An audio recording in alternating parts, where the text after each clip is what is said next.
Bonjour à tous et bienvenue si vous nous rejoignez à l'instant pour cet entretien exceptionnel à l'occasion de son passage en Europe avec Monseigneur Fulgence Muteba. Bonjour Monseigneur. Bonjour madame. Vous êtes l'archevêque de Lubumbashi en République démocratique du Congo. Vous êtes Oui. depuis juillet dernier le président de la CENCO, la conférence des évêques de RDC. Oui. On va parler avec vous de la situation dans le pays qui est préoccupante à différents aspects. Mais d'abord peut-être pour faire un peu mieux connaissance avec vous, si vous le permettez. Oui. Est-ce que vous pourriez nous dire, par exemple, vous êtes né en 1962 à Kongolo. Oui. Donc c'est dans l'actuelle province du Tanganyika, c'est au sud-est du pays. Comment était la foi dans votre famille ? Eh bien, oui, j'ai eu la chance d'avoir des parents qui étaient enseignants.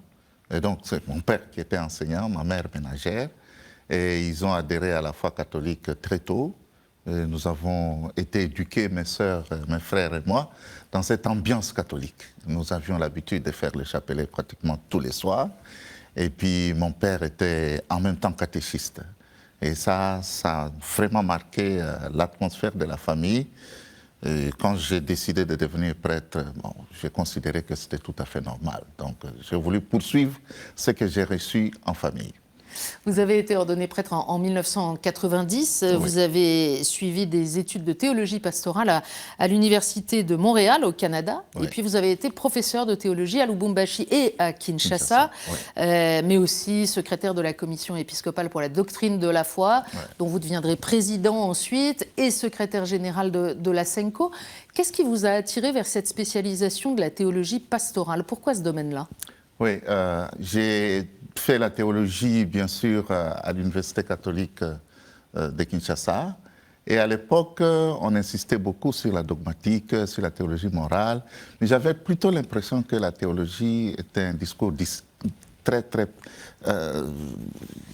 abstrait.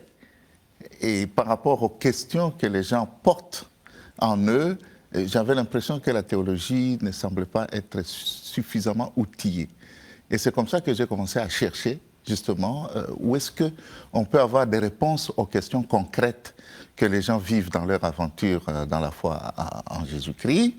Et c'est comme ça que, du jour au lendemain, j'ai découvert Karl Rahner, j'ai découvert l'école de théologie pratique de l'Université de Montréal et puis la Société internationale de théologie pratique. J'ai commencé à m'y intéresser. Et heureusement que mon évêque m'a accordé la chance d'aller étudier à l'Université de Montréal au Canada. Et donc, cette préoccupation de répondre aux questions concrètes des gens m'a toujours habité. Et jusqu'à présent, c'est ça qui m'accompagne, même dans mon ministère. Et je trouve vraiment que la théologie pratique, c'est un lieu, c'est une discipline de la théologie qui me permet justement de rendre le discours théologique plus concret et un discours plus proche de la vie des gens. Et en matière de foi, ça c'est très important. Alors on imagine de fait que ça peut être utile en soutien de l'exercice du ministère épiscopal. Vous avez été ordonné évêque en 2005 à Kilwa-Kasanga, pour le diocèse de Kilwa-Kasanga, et puis depuis 2021, archevêque métropolitain de Lubumbashi. Pour ceux qui ne sont pas très forts en géographie de la RDC, Lubumbashi, c'est tout à fait au sud du pays, près de la Zambie. Oui, c'est près de la Zambie.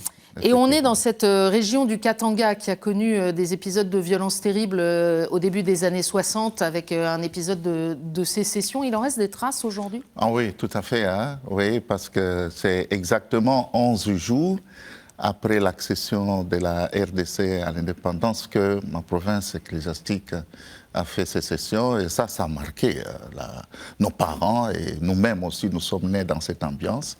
Et je dois dire que nous avons encore des velléités indépendantistes par rapport à Kinshasa.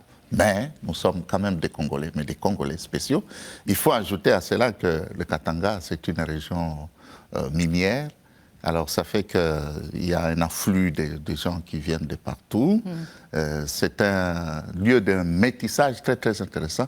C'est pour cela que, même dans notre pastoral, nous parlons beaucoup du vivre ensemble, de la cohabitation pacifique, parce que c'est un discours que nous ne pouvons pas ne pas tenir. Justement, qu'est-ce que vous pouvez nous dire de la physionomie de votre archidiocèse et peut-être de la province? Oui, l'archidiocèse de Lubumbashi a pour physionomie une partie qui est rurale, une petite partie qui est rurale, mais minières, et aussi des grandes villes minières. Lubumbashi, Likasi, Kambove, Kakanda, c'est des lieux où on extrait les minéraux. Et donc des ressources, donc des appétits. Effectivement, il y a beaucoup de ressources naturelles là. Du coup, nous sommes forcés de pouvoir nous intéresser à la problématique des ressources minières pour que l'exploitation de ces ressources puisse profiter à la population et qu'on puisse suivre les normes. Alors, nous jetons un coup d'œil au code minier, ainsi de suite, et tout ce qui est lié à l'exploitation minière. Mais aussi, il y a beaucoup de problèmes moraux qui se posent dans ces milieux, parce que nous avons, en dehors de l'exploitation minière industrielle, il y a l'exploitation minière artisanale. Donc, des gens qui sont sans emploi et qui se donnent de l'emploi en entrant justement dans des mines qui sont abandonnées ou bien des mines qui n'ont pas encore commencé à exploiter de manière industrielle. Et il y a beaucoup de questions de valeur dans ces mines. Oui, les gens qui creusent n'ont pas assez de sécurité. Généralement, ils ne sont pas bien payés. Et le travail est très, très, très compliqué parce que parfois, ils vont jusqu'à des centaines de mètres dans la terre. Mais quand ils reviennent, ce sont les messieurs qui sont sur la surface qui fixent le prix. Mais entre-temps, ils ne sont pas toujours bien payés. Il y a toutes les questions morales. Beaucoup de trafic, d'exploitation, etc. Et au plan religieux? Au plan religieux, bon, c'est un milieu que nous n'essayons pas de pénétrer parce que c'est un milieu qui est infecté de violence et beaucoup de... Mais la population en général dans le diocèse, c'est une majorité de catholiques? Ah oui, nous avons à peu près la moitié de la population et les catholiques. Et ça, c'est la situation de pratiquement toute la province ecclésiastique qui compte 8 diocèses. Et on peut dire qu'à peu près 50% de la population est catholique. Et les autres? Les autres, ce sont des protestants traditionnels avec qui nous sommes en écuménisme, mais aussi un grand nombre d'églises pentecôtistes que nous appelons là-bas les églises de réveil, qui constituent un défi. Mais nous y faisons face de manière méthodologique, mais ça ne nous déstabilise pas, du moins jusqu'à présent. Oui. Monseigneur, venons-en aux problématiques du pays, puisque vous avez aussi la casquette de président de toute la conférence épiscopale. Et cette conférence épiscopale, on le sait, on l'a vu ces dernières décennies, elle ne se tait pas. Elle prend la parole dans un pays qui connaît beaucoup de défis, des défis de stabilité politique, des défis de sécurité, des défis économiques. Vous venez d'en dire brièvement un mot. On se souvient de la médiation de la Senko en 2017 et d'autres épisodes pour une transition démocratique. Je voudrais qu'on commence peut-être par ce qui trouble le plus les habitants. C'est l'insécurité au quotidien. Les évêques prennent la parole régulièrement. Dans l'est du pays, en particulier, des groupes armés, certains venus de l'étranger, d'autres des locaux, mais qui font régner une forte insécurité sur la population. Tout à fait. Nous partons du fait que nous ne pouvons pas être une église tranquille dans une société volcanique. Ce serait une indifférence, j'allais dire, doublée d'irresponsabilité. La foi catholique est annoncée aux gens qui sont dans des conditions contextuelles sur lesquelles nous devons avoir un coup d'œil. Et nous-mêmes, nous sommes concernés. Parce que très souvent, quand on parle de l'implication de l'Église dans les problèmes de société, on oublie que cette Église fait partie justement de cette société. Je dois dire que nous sommes héritiers, nous évêques, d'une très longue tradition qui a vu le jour au lendemain, à la veille de l'indépendance. Oui. Donc, les évêques ont toujours joué un rôle très, très important dans la vie de la nation. Nous avons connu de grandes figures prophétiques comme le cardinal Mandula, le cardinal Monsengo, le cardinal Etchou. Et nous, les jeunes évêques qui avons été leurs prêtres à l'époque, nous continuons cette tradition. C'est pourquoi, quand vous parlez de la figure du cardinal Fridolin Ambongo, l'archevêque métropolitain de Kinshasa, tout de suite les gens voient un défenseur du peuple. L'Église au Congo, c'est une Église qui est au service de la nation, au service de la population, et une Église qui a la chance d'avoir une présence omniprésente sur tous les territoires congolais. Alors parfois, certains disent, oui, cette Église, en fait, elle est un acteur politique et elle est un acteur politique de l'opposition puisqu'elle porte des critiques sur l'exercice du pouvoir. Je pense que c'est une mauvaise lecture de la mission prophétique des évêques en particulier. Si la société se portait bien, je pense qu'on n'entendrait pas la voix des évêques. Si les évêques parlent, c'est parce que, premièrement, ils sont témoins des situations atroces de souffrance. Pour un pays qui a tant de richesses naturelles, je pense que c'est vraiment injuste. Nous sommes le premier producteur mondial du cobalt, mais cela ne se ressent pas dans notre budget. Le 5e pays le plus pauvre du monde. Voilà, le 5e pays le plus pauvre. Alors qu'il y a effectivement tellement de richesses, alors que c'est un des grands poumons de la planète aussi, il faut le rappeler, avec la forêt. Effectivement. Oui, par exemple, pour le moment, nous disposons d'un pourcentage très élevé de minerais stratégiques. Le cobalt et tout ça, pour les batteries électriques et tout ça. Mais entre-temps, nous avons un budget annuel de moins de 20 milliards de dollars. Mais c'est quoi alors? C'est les intérêts étrangers, mais peut-être aussi la corruption localement. Effectivement. Il y a les intérêts étrangers, les multinationales étrangères qui viennent presque ramasser.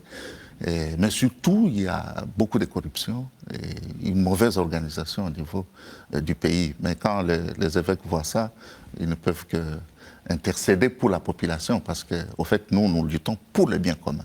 Ce n'est pas par le plaisir de prendre la parole sur la place publique. Nous sommes témoins, effectivement, d'une souffrance atroce. Et nous pensons, effectivement, que notre population ne mérite pas cette souffrance-là. Alors, généralement, nous faisons des propositions.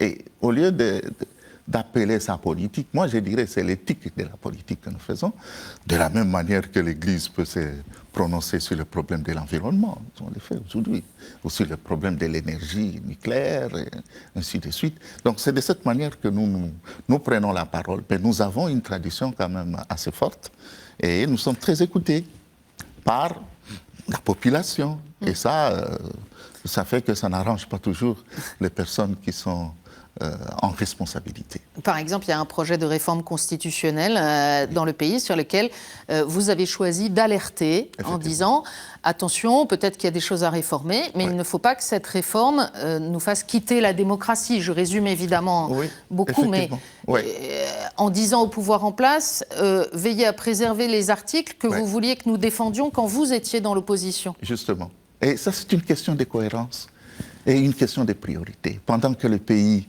est en guerre, parce qu'il y a une partie du pays qui est occupée par les forces étrangères et puis appuyée par les fils même du terroir, mais on dit ce n'est vraiment pas le moment de tenter une expérience comme ça. C'est une initiative qui est suicidaire pour le pays, pour l'unité du pays.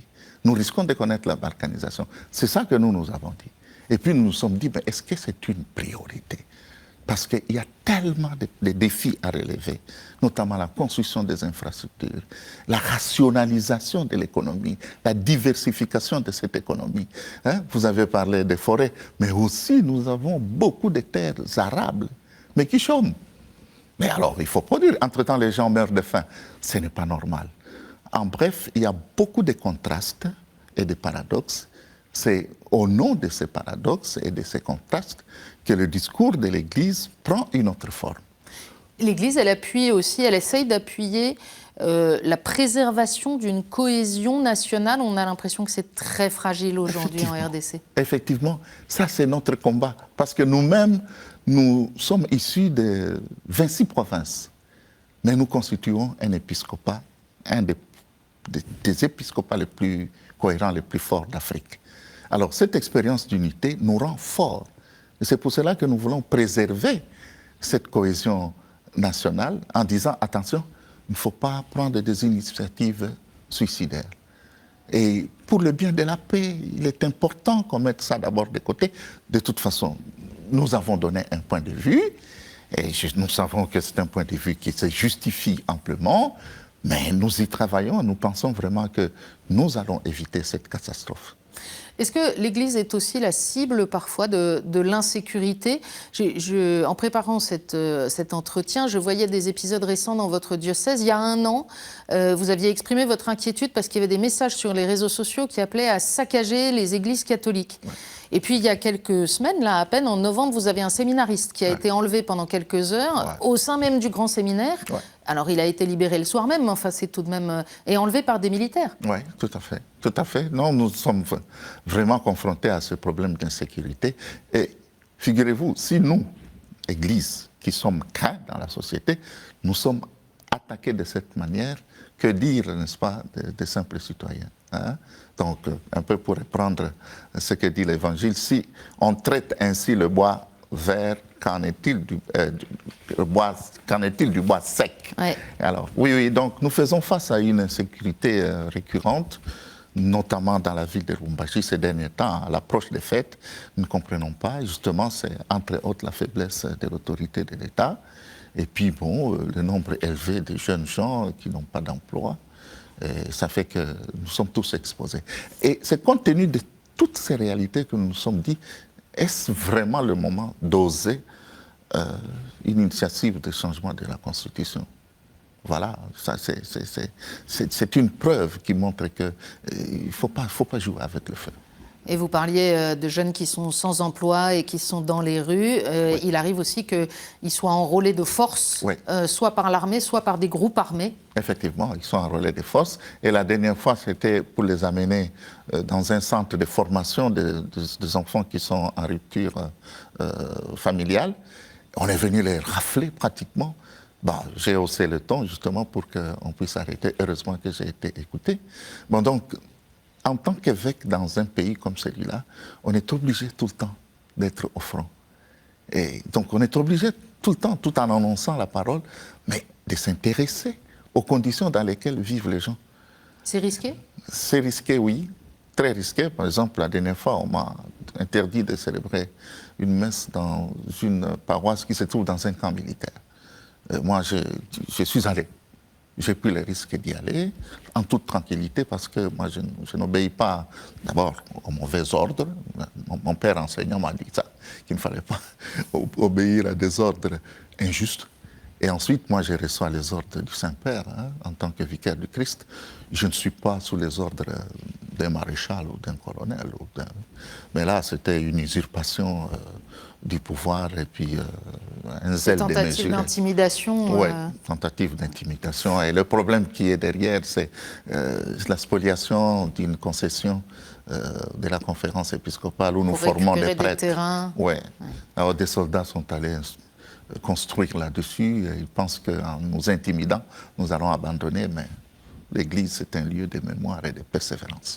Dans ce contexte très, très instable, très inflammable même, il y a eu un autre sujet qui a beaucoup impressionné, c'est la fin décidée par les autorités du moratoire sur la peine de mort. Oui. En mars dernier, les évêques collectivement aussi ont exprimé leur désapprobation très fortement. Effectivement. Est-ce que la peine de mort est appliquée désormais en RDC? On est en train de menacer de l'appliquer.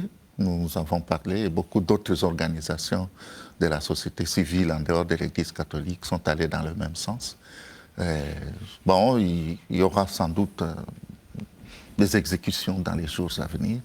Et en dehors de ceux qui considèrent comme étant les partisans des rebelles, ils veulent aussi commencer à fusiller les enfants de rue, qu'on appelle les Kuluna. C'est des gangs des rues.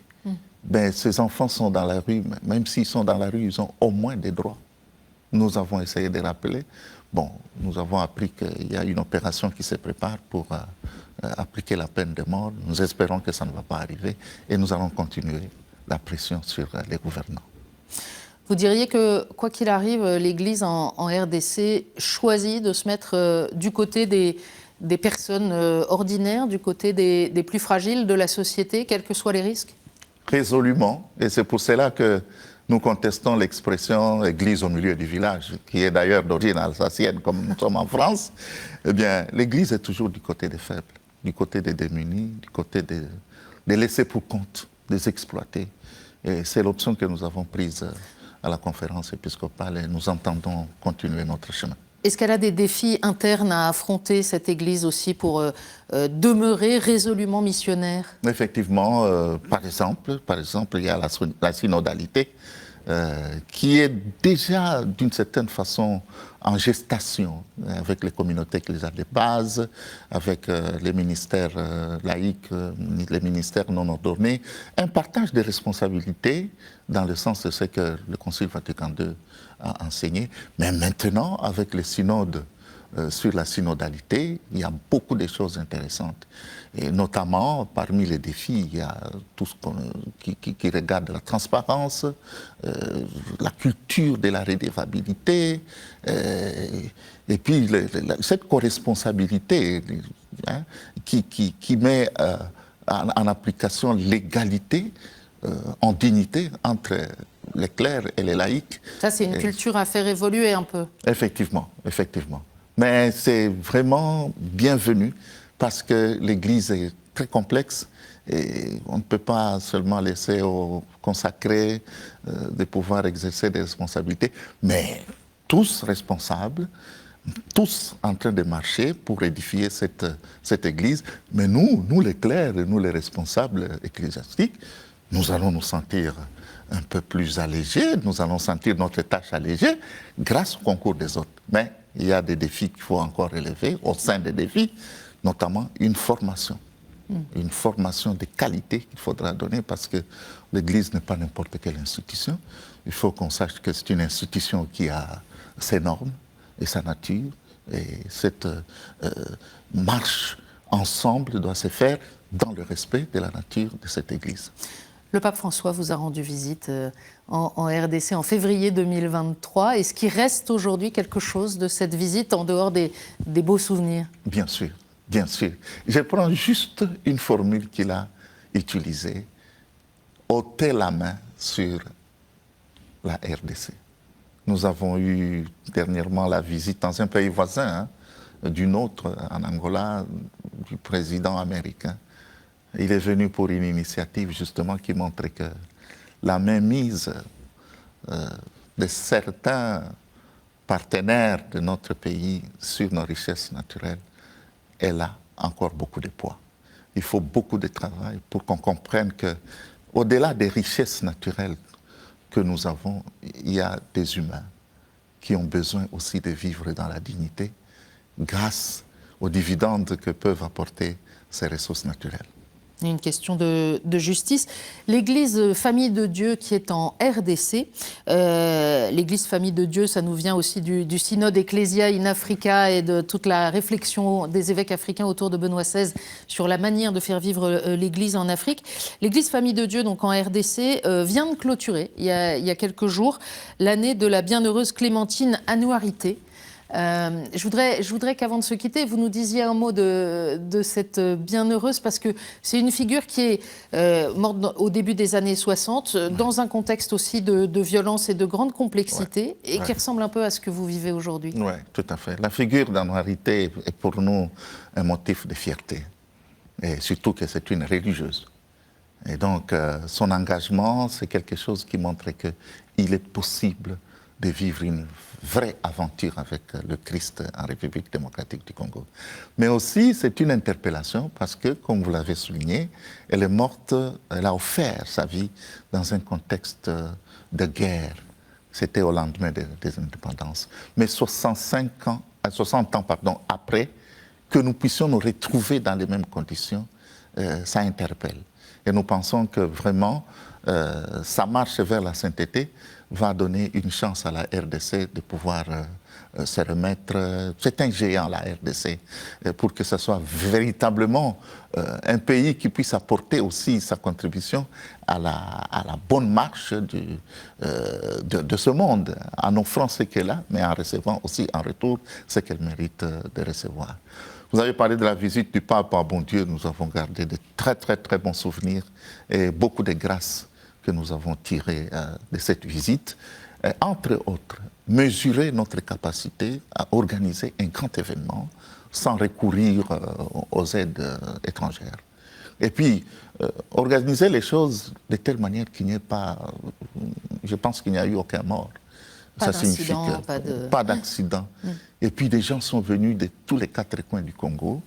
Au moins, ils ont prouvé que nous ne sommes pas seulement un pays, nous sommes surtout une église capable de montrer une autre face au monde. Donc la RDC, ce n'est pas seulement un pays de misère, un pays de guerre, de violence sexuelle, mais non, c'est aussi un pays où la foi se célèbre dans la joie et où les gens, malgré la souffrance, gardent l'espérance que ça va marcher un jour.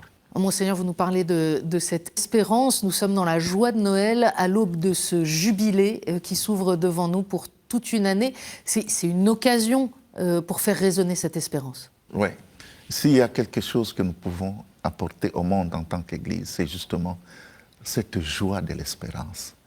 Malgré toutes les difficultés que nous avons, nous pensons qu'avec l'avènement de ce grand jubilé, nous allons avoir enfin la paix.